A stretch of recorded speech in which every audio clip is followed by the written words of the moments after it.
Hey everyone, my name is Tony Gross. I am about 3 semesters from graduating, and I have spent most of my time in 501 concentrating on my master's project, which is all about how we can implement PLCs in Title I schools. Because I got an idea, and my admins let me run with it next year, as long as we have school. So here's my PowerPoint presentation.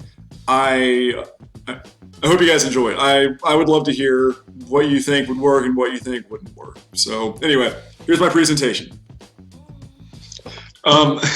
So you know PLCs? Yeah, you know me. And just to get it out of the way, when I was reading about how to do our final project, it was definitely a recommendation that we picked a catchy title, and I got a feeling that you guys might remember this one. So sit back, relax, and let me kind of talk you through how I got to this point, what data is supporting me, and what I plan to do moving forward. All right, so the first thing let's talk about is kind of where I'm at and why I'm here. There's this great article that's on ProPublica, and it's really eye-opening for those of you that may not work in Title I schools. But the crux of it is that Title I schools face challenges in student achievement. Some of it is accessibility to classes. Some of it is inequalities in disciplinary systems. Some of it is in teacher training and retention. So my big focus is definitely on the training and retention portion. I think that definitely ties in very closely to student achievement. I'm a middle school biology teacher at Kelly Miller. We definitely face those issues in teacher retention, training, and classroom culture. That is not unique to us, and that we are really just kind of in the same boat as many of these Title I schools. So my big question, my driving question is how does a peer observation PLC support our struggling and inexperienced teachers? As an anecdote, I was once one of those. I was a career changer. So at 30, I entered the teaching field, and I didn't know anything. I was a former translator at the National Security Agency. So what did I know about teaching? And all of a sudden, I was teaching in West Baltimore. And yeah, I'll tell you that good coaching can really go a long way. So that's what inspired me to kind of do a deep dive into this topic. So for my literature review, I actually was picking from several texts that I've gone through as I've been going through this Penn State curriculum, and also some things that I've kind of found while doing my own research. The first thing that I want to talk about is the inclusion of all subjects in a PLC, and especially PLCs that deal with teaching best practices. I think it's safe to say that best practices in pedagogy really do transcend subject. That means that there are PE teachers that have very valuable information as far as class management goes that they can share with math teachers, and that there are English teachers that have things that they can share with social studies teachers. Like trying to put all of when you're not addressing just a subject, it's really important to include people from all fields. I think that we are stronger together, and that we all have valuable information to share with one another. There's definitely a talent sink from the daily stresses of teaching that's not unique to Title I schools, although we do feel a bit more of the crunch because stressors are typically a bit higher due to classroom culture and student behaviors. Now, nationally speaking, 26% of staff have fewer than 3 years teaching experience in Title I schools. For our non-Title I schools, they're only sitting at about, they range between 6 to 11%. So obviously, that's a much smaller group of folks that they have to cultivate in a much different environment. What I really enjoy about PLCs is that they leverage veteran teachers. And I think that's so important to allow veteran teachers to lead.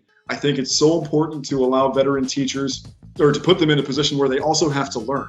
Right? Personnel management is a very important part of being a teacher. Even if you are not a supervisor, you are still managing your own classroom. If you are a supervisor, then you know that adults are as hard to work with as anyone else. I think keeping us learning really can keep us engaged in our own career field. PLCs also value the input from all parties. If you've never been a part of one, it's nice to do. What I mean by they value input from all parties is that regardless of your background, if you have experience, and even if that experience is, hey, in this one class, this one thing happened, you can still share that with the group. You can still discuss it, dissect it, and reflect on it.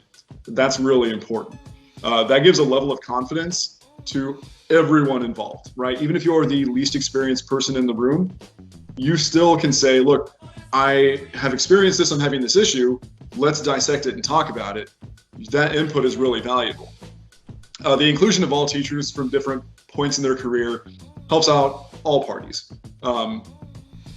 There are, as we know, there are different stages, right? From very, very new to very, very old, and we feel different levels of burnout as we go through this. And PLCs are going to be a great way, as long as they're voluntary, to kind of curb some of that burnout for some of our older teachers.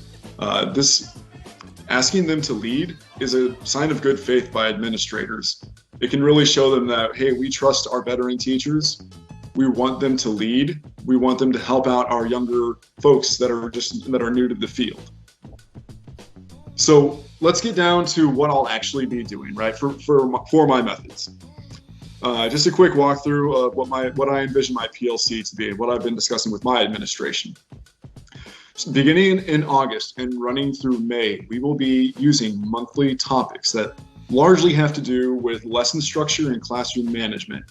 Topics like do-nows, how to manage independent practice, how to manage group work, how to redirect negative behaviors, how to do positive praise. All of those will be the subject of a PLC meeting. These meetings will take place once a month. So on a Friday morning, we'll have a 30-minute meeting. We will coach each other up on one of these subjects. We'll ask a veteran teacher to lead that session. The next thing we do is schedule out peer observations. I'll go into a classroom.